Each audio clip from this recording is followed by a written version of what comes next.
and welcome to Myth Monsters. My name is Erin and I'll be your host for these little snack bite-sized podcasts on folklore and mythical monsters from around the world.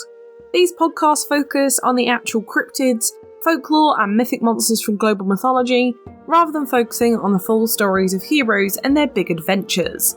I'll also be dropping in some references that they have to recent culture, and where you can see these represented in modern day content, so that you can learn more and get as obsessed as I am about these absolute legends of the mythological world. Back to our normal schedule now. I do hope you enjoyed the Heracles special last week. I know I did. But there are no more surprise specials until Halloween now, I promise. So we've got a long while till October. It's the first week of May, and the day that this comes out, it's May the 4th. So if you're listening on May 4th, may it be with you.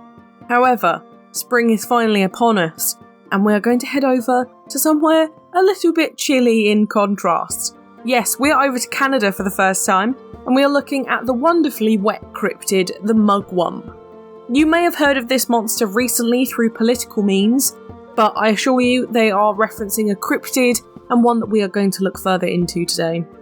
The Mugwump is described as a lake monster from specifically the Canadian lake Timiskaming, which borders Ontario and Quebec.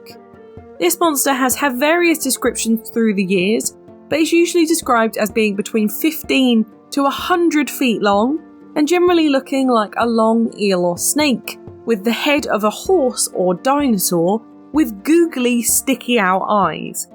It's said to have scales as large as saucers, no fins, and a body so wiggly it can wrap around houses. There are some reports that it looks more like a human-sized sturgeon, which is a very large, long river fish, but these reports are definitely lacking, especially in specifics on this. You can usually follow a snake-like trail from the water through the snow near the lake if you are looking for one, and apparently it is the only cryptid in Ontario that can move on dry land, so you're most definitely looking at a mugwump if you find a weird-looking land snake.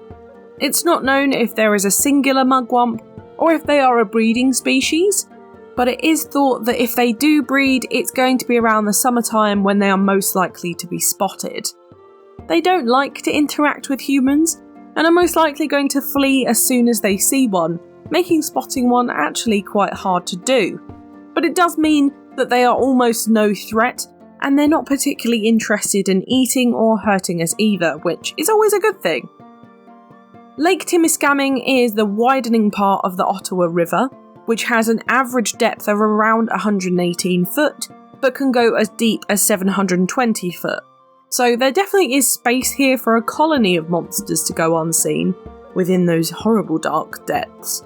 It is also believed that they feed on large fish, which the river has plenty of, so it's a really good place for them to stay too, and especially with that depth, easy for them to remain unspotted. Now you might be thinking, if you follow me on social media, Erin, you posted a really creepy picture to advertise this monster, and it doesn't sound like it matches up to what you've described here. And you are totally right, it doesn't. But this mugwump, and it is a mugwump, was made for the 1991 movie Naked Lunch, and popularised the monster, even using the name as a kind of weird insect alien creature. They don't look anything like it, but really it was the only proper art I could find of it, so it's why I went with it in the end. However, this is not typical of how they look. Although, if you want to imagine that horrible looking warty face on the end of a very long snake, you are more than welcome to imagine so. Also, you might have heard it through other names, such as Tessie, or the monster from Lake Timiskaming.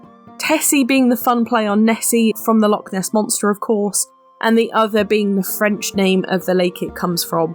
Obviously, because it's a Quebecian monster as well, there is the French half of this that we kind of have to consider also. Now, on to etymology. The word Mugwump is an Algonquin word, which is a native tribe to the region. The meaning of the word is still debated, with some people saying it means fearless sturgeon, others saying important person or war leader, but we're not really sure. However, what I can tell you is that the meaning of the word was hijacked in the 1880s by politicians and changed the meaning of the word to suggest someone sitting on the fence or changing their party they were voting for historically. I'll get into the history of that a bit later though, it is slightly interesting. The important history of this monster though is really extensive, so we'll get into that. It was first documented in 1879 by the Anishinaabe people, otherwise known as some of the collected native tribes of Canada and the US, including the Algonquin tribe, and they described offering tobacco to the monster living in the lake at the time if you were passing through to appease a water spirit. We assume the water spirit is the monster at this point. Once European settlers came to the region in around 1920, they would often report strange noises from the lake, and they would find these saucer-sized scales to bring home. In the 1940s, John Cobb, who operated tugboats, saw the monster with its head and nose above the water, which was then followed by Chuck Cool in the 1960s, who thought he had found a floating human body, but on closer inspection it was a creature that flipped back over and swam away. And then, in 1978, it was seen again on the shore by Ernie Chartrand and his wife, and it quickly slid back into the water out of sight. However, the first written document of the monster was written by Jack Dent, a descendant from the first chief who encountered this monster back in the 1880s. He wrote an article in 1979 about the monster, and that it would be great for tourism in the area, as he was a politician. This is backed up by another few articles in 1979 by Mike Pearson, who kicked off the Mugwump love and obsession within the early cryptid community in the area. During the 1980s, the monster was spotted many times throughout the summer, and more articles were published about it. However, the last known sighting was in 2015, where you can see this monster swimming about in the lake on YouTube. The actual title on the video is Le Monstre de Lac Témiscamingue, because French Canada, I suppose. But okay, what do we think it might be in terms of breaking it down? Well, the best prediction is that of a giant sturgeon. No surprises there. Sturgeon are massive fish, and they are known to swim near the surface too. They are also delicious, I will just say that. But also they are consistently misidentified as sturgeons, and it is the most common sighting we get in connection to these monsters. But they could basically be any large fish, or even misidentified as large, because the refraction of light on the surface of water does make figuring out how large things are pretty tough. Another suggestion is that it could be descendants of dinosaurs just like Nessie, such as the nautiloids like the Orthoceras, plesiosaurs like the Elasmosaurus, or sometimes even Nessie, or whales like Basilosaurus. It could also be otters, logs, or just funky wave patterns. That is the easiest way to kind of summarise this one. Now, I did say I would get back onto the political thing. So the term mugwump politically means to sit on the fence with your own policies, which we established earlier.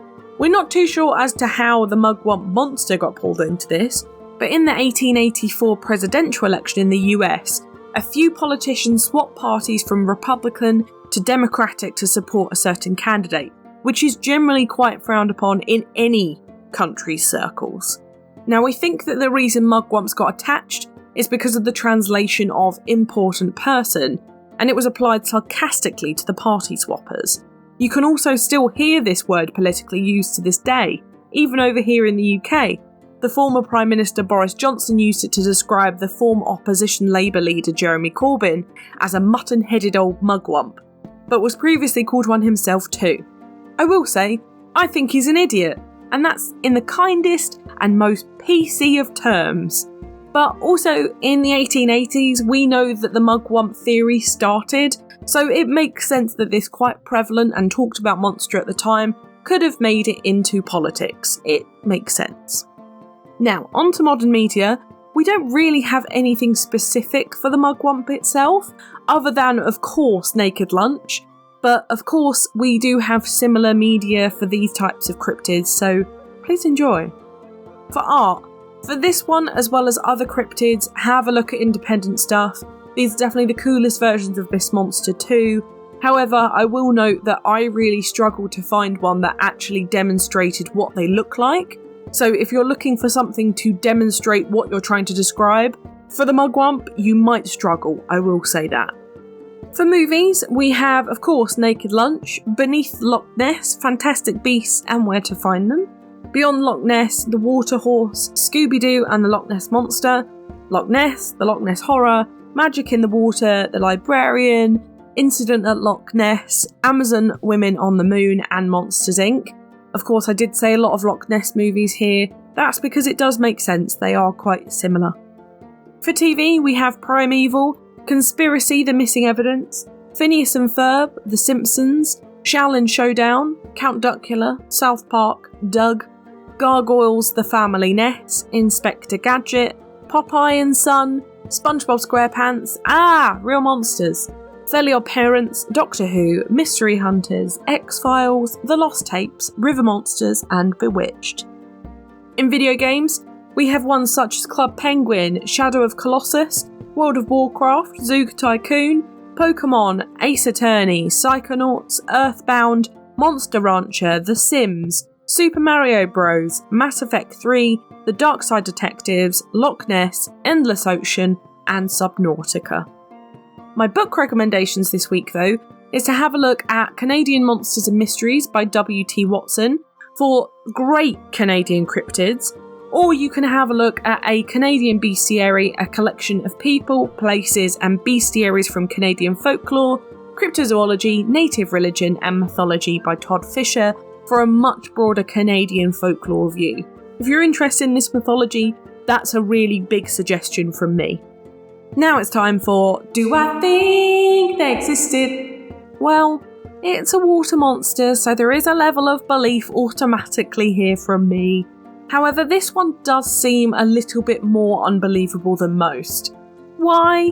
Because it just seems like it would be a giant fish.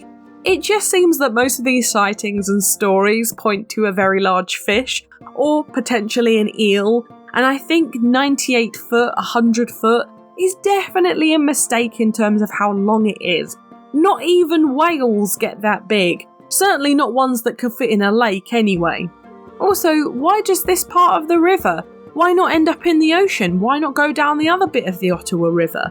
So many unanswered questions. But I do love a river beast, and certainly a cryptid, and I will say that Nessie wins. Easy out of these two.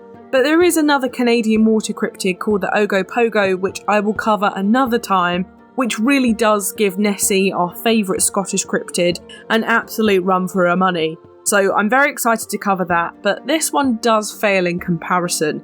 Even to the Ogopogo, it's pretty much a bit of a dud. But what do you think? Does the Mugwump haunt the lakes of Canada? Let me know on Twitter. I would love to know what you think about this one, because I think I've made up my mind. So try and convince me otherwise. But what a wet and wild monster this week. Certainly one that intrigues people to this day. Although, as I said, it doesn't really hold a candle to our Nessie, does it? Right? Next week, though, we're heading over to ancient Greece because it's my favourite, and we're looking at another watery monster, the hippocampus. Get your saddles ready to ride through the waves with this one next Thursday. For now, though, thank you so much for listening. It's been an absolute pleasure, as always. If you enjoyed this podcast, please give it a rating on the service you are listening on.